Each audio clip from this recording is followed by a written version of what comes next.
जय भोलेनाथ। आज की कथा में आप सभी भक्तों का हार्दिक स्वागत है। भगवान भोलेनाथ और माता पार्वती की कृपा सदैव आप और आपके समस्त परिवार पर बनी रहे। 29 जुलाई 2024 आज है सोमवार का दिन और आज आप सुनेंगे सावन मास की कथा का 8वां अध्याय। उम्मीद करती हूँ कि आप इस चैनल पर आने वाली शिव पुराण की कथा भी प्रतिदिन जरूर सुनते होंगे।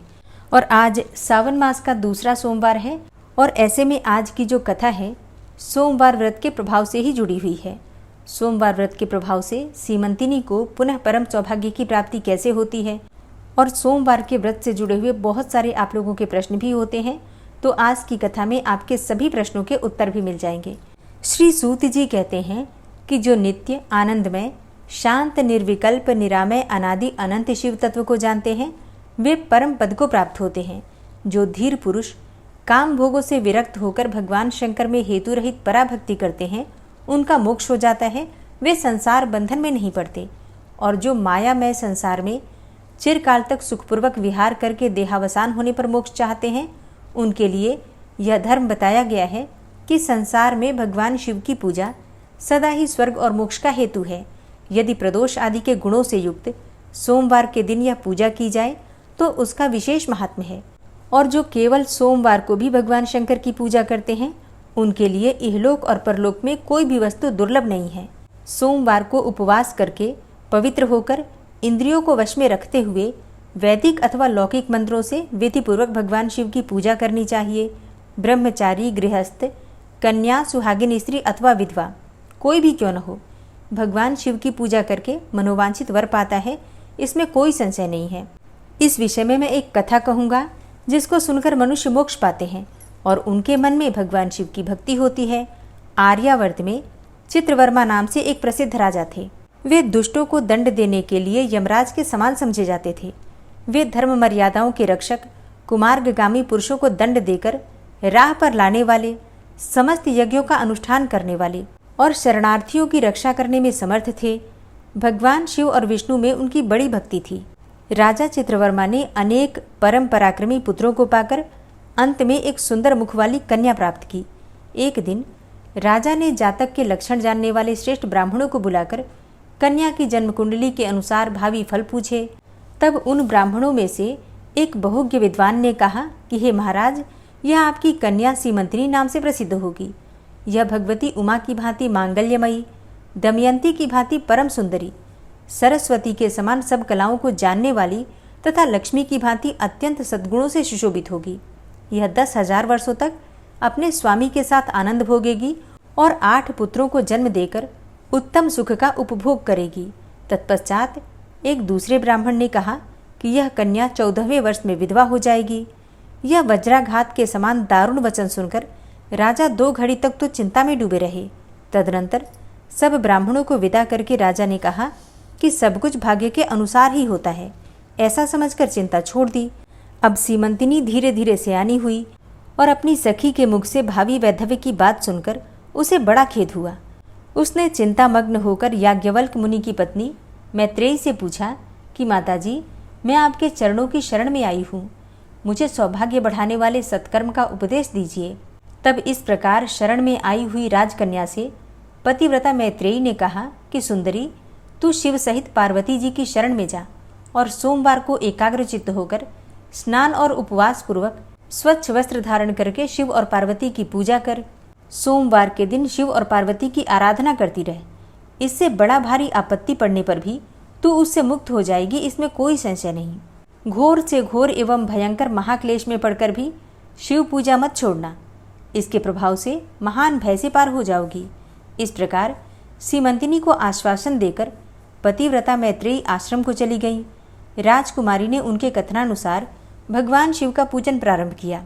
निषद देश में नल की पत्नी दमयंती के गर्भ से इंद्रसेन नामक पुत्र हुआ था और राजा इंद्रसेन के पुत्र चंद्रांगद हुए। नृपश्रेष्ठ चित्रवर्मा ने राजकुमार चंद्रांगद को बुलाकर गुरुजनों की आज्ञा से उन्हीं के साथ अपनी पुत्री सीमंतिनी का विवाह कर दिया। उस विवाह में बड़ा उत्सव हुआ था। विवाह के पश्चात चंद्रांगद कुछ काल तक तो ससुराल में ही रहे। एक दिन राजकुमार यमुना के पार जाने के लिए कुछ मित्रों के साथ नाव पर सवार हुए। भाग्यवश नाव यमुना के भंवर में मल्लाहों सहित डूब गई और यमुना के दोनों तटों पर बड़ा भारी हाहाकार मच गया। इस दुर्घटना को देखने वाले समस्त सैनिकों के विलाप से सारा आकाश मंडल गूंज उठा। डूबने वालों में से कुछ तो मर गए और कुछ ग्राहों के पेट में चले गए तथा राजकुमार आदि कुछ लोग उस महाजल में अदृश्य हो गए। अब यह समाचार सुनकर राजा चित्रवर्मा बड़े व्याकुल हुए और यमुना के किनारे आकर मूर्छित होकर गिर पड़े। सीमंतिनी ने भी जब यह समाचार सुना तब वह अचेत होकर धरती पर गिर पड़ी। राजा इंद्रसेन भी अपने पुत्र के डूबने का समाचार पाकर रानियों सहित बहुत दुखी हुए और सुध बुध खोकर गिर पड़े। तदनंतर बड़े बूढ़ों के समझाने पर धीरे धीरे नगर में आए और फिर उन्होंने अपनी पुत्री को धीरज बंधाया। राजा चित्रवर्मा ने जल में डूबे हुए अपने दामाद का और वैदेहिक कृत्य वहां आए हुए उनके बंधु बांधवों से करवाया और पतिव्रता सीमंतिनी ने चिता में बैठकर पतिलोक में जाने का विचार किया, किंतु उसके पिता ने स्नेह वसु से रोक दिया। तब वह विधवा जीवन व्यतीत करने लगी। मुनि पत्नी मैत्रेयी ने जिस शुभ सोमवार व्रत का उपदेश दिया था उसे सदाचार पारायणा सीमंतिनी ने विधवा होने पर भी नहीं छोड़ा। इस प्रकार 14वें वर्ष की आयु में अत्यंत दारुण दुख पाकर वह भगवान शिव के चरणारविंदों का चिंतन करने लगी। शिव की आराधना करते करते उसके 3 वर्ष व्यतीत हो गए। उधर पुत्र शोक से उन्मत्त हुए राजा इंद्रसेन को बलपूर्वक दबाकर उनके भाइयों ने सारा राज्य छीन लिया और उन्हें पत्नी सहित पकड़कर कारागृह में डाल दिया। इंद्रसेन के पुत्र चंद्रांगद यमुना के जल में डूबने पर नीचे नीचे गहराई में उतरने लगे। फिर बहुत नीचे जाने पर उन्होंने नागवधुओं को जल क्रीड़ा में निमग्न देखा। राजकुमार को देखकर वे भी विस्मित हुई और उन्हें पाताल लोक में ले गईं। वहां चंद्रांगद ने तक्षक नाग के परम अद्भुत रमणीय नगर में प्रवेश किया और इंद्र भवन के समान मनोहर एक सुंदर महल देखा जो बड़े बड़े रत्नों की प्रकाशमान किरणों से उद्दीप्त हो रहा था। भगवान सूर्य के समान तेजस्वी तक्षक नाग को सभा भवन में विराजमान देखकर परम बुद्धिमान राजकुमार ने प्रणाम किया और हाथ जोड़कर खड़े हो गए। तक्षक के तेज से उनके नेत्र चौंधिया गए। नागराज ने भी मनोरम राजकुमार को देखकर उन नागिनों से पूछा कि यह कौन है और कहाँ से आया है। उन्होंने उत्तर दिया, हमने इसे यमुना जल में देखा है और इसके कुल तथा नाम का परिचय न होने के कारण आपके पास ले आई हैं। तब तक्षक ने राजकुमार से पूछा कि तुम किसके पुत्र हो, कौन हो, कौन सा तुम्हारा देश है और यहाँ पर तुम्हारा कैसे आगमन हुआ है। राजपुत्र ने कहा कि भूमंडल में निषद नाम से प्रसिद्ध एक देश है। उसके स्वामी राजा नल महायशस्वी हो गए हैं। वे पुण्य श्लोक माने जाते हैं। उनके पुत्र इंद्रसेन हुए और इंद्रसेन का पुत्र मैं हुआ। मेरा नाम चंद्रांगद है। मैं अभी नूतन विवाह करके ससुराल में ही टिका था और यमुना जी के जल में विहार करता हुआ दैव की प्रेरणा से डूब गया। ये नाग पत्नियाँ मुझे आपके पास ले आई हैं। जन्मांतर के उपार्जित पुण्यों के प्रभाव से यहाँ मैंने आपके चरणार विंदों का दर्शन किया है। आज मैं धन्य हूँ।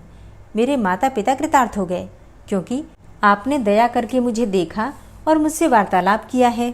इस प्रकार अत्यंत मनोहर उदारतापूर्ण वचन सुनकर तक्षक ने कहा, हे राजकुमार, तुम भय न करो, धैर्य रखो और बताओ कि तुम संपूर्ण देवताओं में किसकी पूजा करते हो।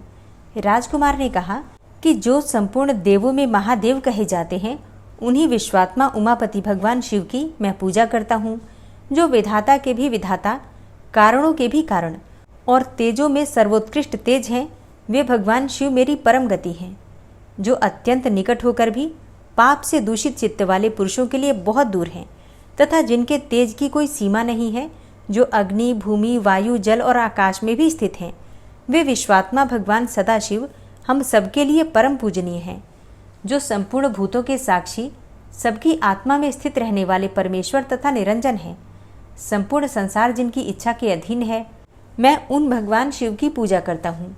ज्ञानी पुरुष जिन्हें एक आदि और पुराण पुरुष कहते हैं, गुणों के भेद से जिनमें भिन्नता की प्रतीति होती है, जिन्हें कोई तो क्षेत्रज्ञ, कोई तुरीय और कोई कूटस्थ कहते हैं, वे भगवान शिव मेरे परम आश्रय हैं, जो चैतन्यमय अचिंत्य तत्व हैं, जिनके तेज का कहीं अंत नहीं है।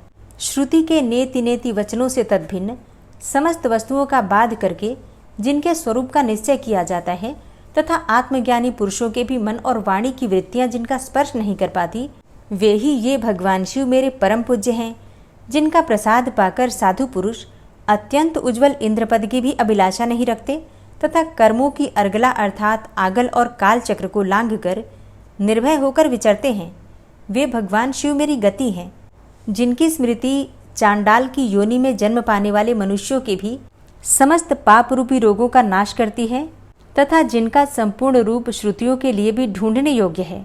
उन्हीं भगवान शिव के उद्देश्य से मैं सदैव पूजा करता हूँ। देव नदी गंगा जिनके मस्तक पर स्थान पाकर सुशोभित होती है, भगवती जगदम्बिका जिनके अर्धांग में निवास करती हैं, आहा तक्षक और वासुकी दोनों नागराज जिनके कानों के कुंडल हैं, वे चंद्रार्ध शेखर भगवान शिव मेरे परम आश्रय हैं, जिनके चरण कमल वेदों के शीर्ष स्थानीय उपनिषदों में गौरवान्वित होते हैं। वेदांत की श्रुति भी जिनके चरणारविंदों का गुणगान करती है, जिनका दिव्य स्वरूप योगियों के हृदय में सदा प्रकाशित होता रहता है तथा जिनकी सगुण मूर्ति संपूर्ण तत्वों का प्रकाश करने वाली है। गुणमयी सृष्टि पर विजय पाने वाले वे भगवान शंकर मेरे द्वारा पूजित होते हैं।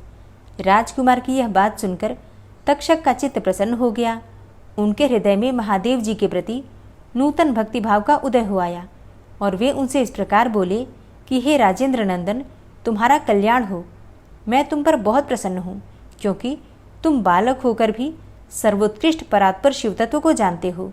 देखो, यह रत्नमय लोक है, ये मनोहर नेत्रों वाली युवतियाँ हैं, ये मनोवांछित कामना पूर्ण करने वाले कल्प वृक्ष हैं तथा ये अमृतमयी जल से भरी हुई बावलियाँ हैं। यहाँ मृत्यु का दारुण भय नहीं है, बुढ़ापा और रोग से यहाँ किसी को पीड़ा नहीं होती। तुम इच्छा अनुसार यहीं विहरो और यथा योग्य सुख भोगों का उपभोग करो। नागराज के ऐसा कहने पर राजकुमार हाथ जोड़कर बोले कि हे नागराज, मैंने समय पर विवाह किया है। मेरी पत्नी उत्तम व्रत का पालन करने वाली और शिव पूजा पारायणा है और मैं अपने माता पिता का इकलौता पुत्र हूँ।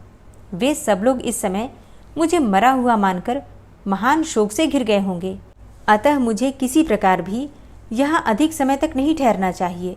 आप कृपा करके मुझे उसी मनुष्यलोक में पुनः पहुँचा दें।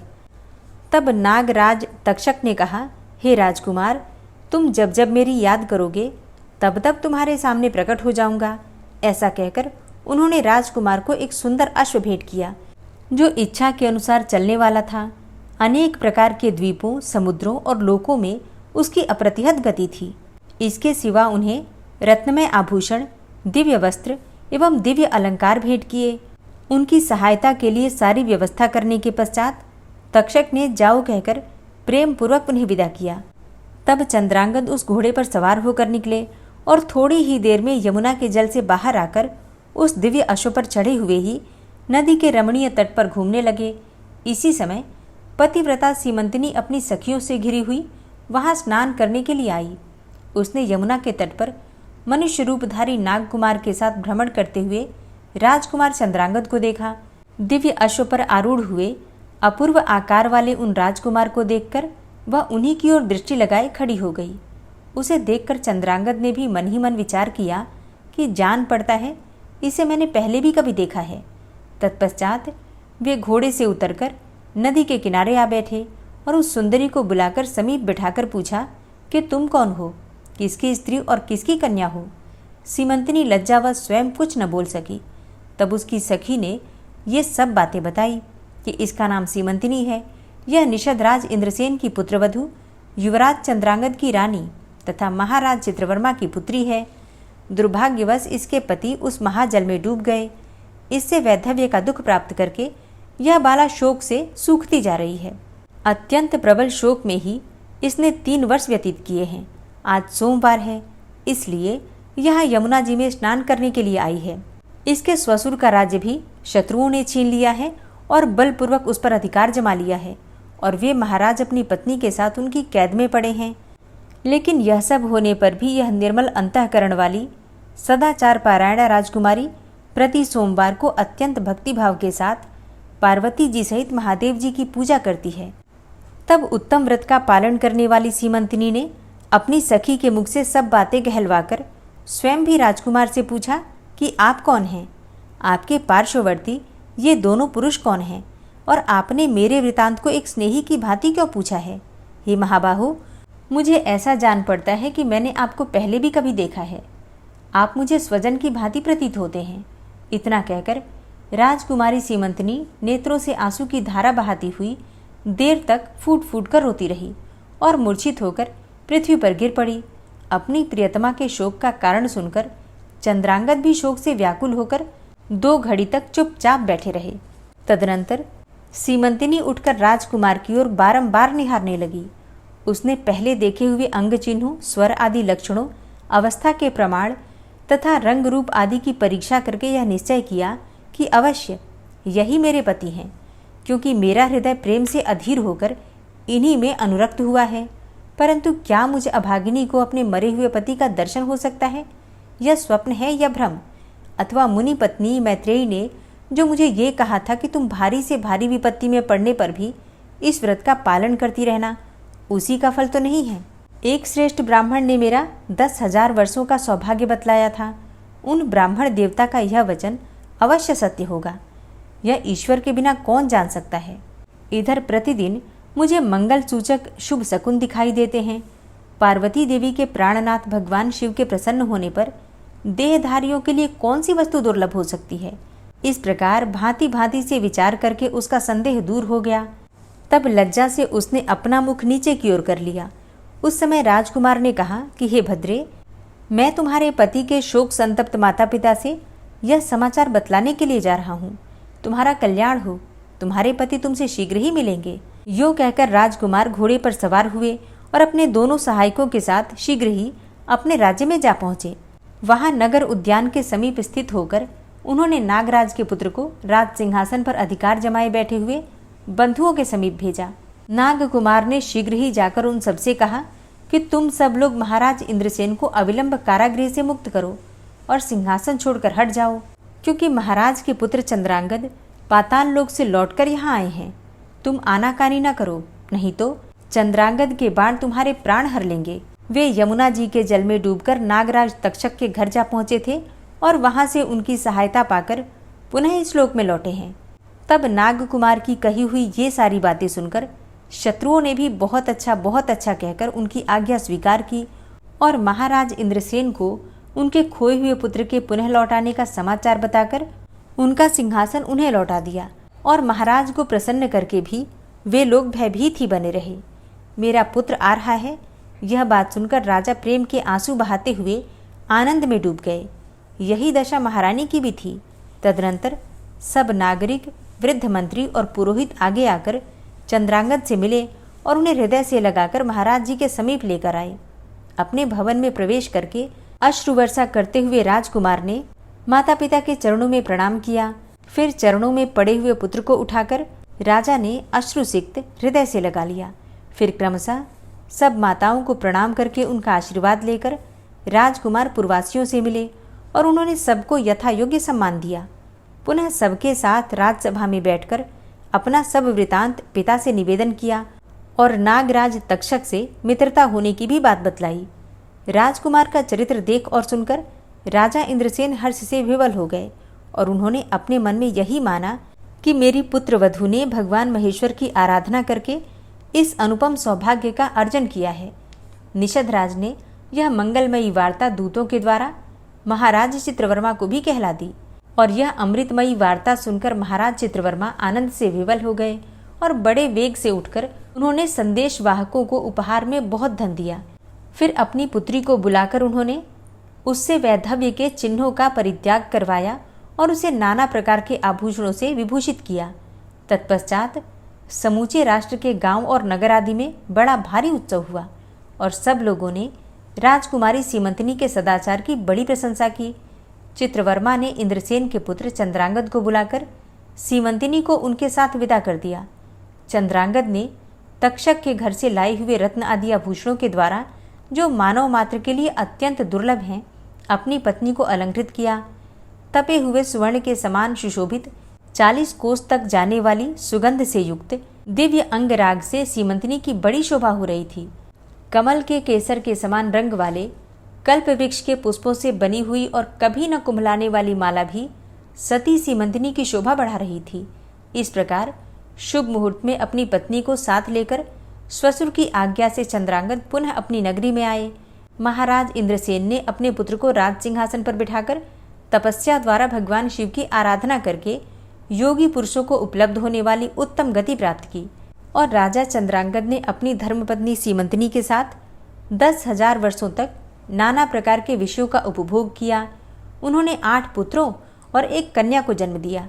सीमंतिनी प्रतिदिन भगवान महेश्वर की पूजा करती हुई अपने स्वामी के साथ सुखपूर्वक रहने लगी। उसने सोमवार व्रत के प्रभाव से अपना खोया हुआ सौभाग्य प्राप्त कर लिया। ओम नमः शिवाय। आज की कथा का यहीं पर समापन करती हूँ। इसके आगे का वृतांत आप कल की कथा में सुनेंगे। उम्मीद करती हूँ कि इस कथा से आपको बहुत सारी जानकारी प्राप्त हो गई होगी। तो अगर कथा पसंद आई हो तो वीडियो को लाइक ज़रूर कीजिए और अगर संभव हो तो वीडियो को शेयर भी किया कीजिए। और जो भक्त इस चैनल पर पहली बार आए हैं, अभी तक आपने चैनल को सब्सक्राइब नहीं किया है, तो आज की वीडियो अगर आपको अच्छी लगे तो चैनल को सब्सक्राइब करके बेल आइकन को ज़रूर प्रेस कर लीजिए।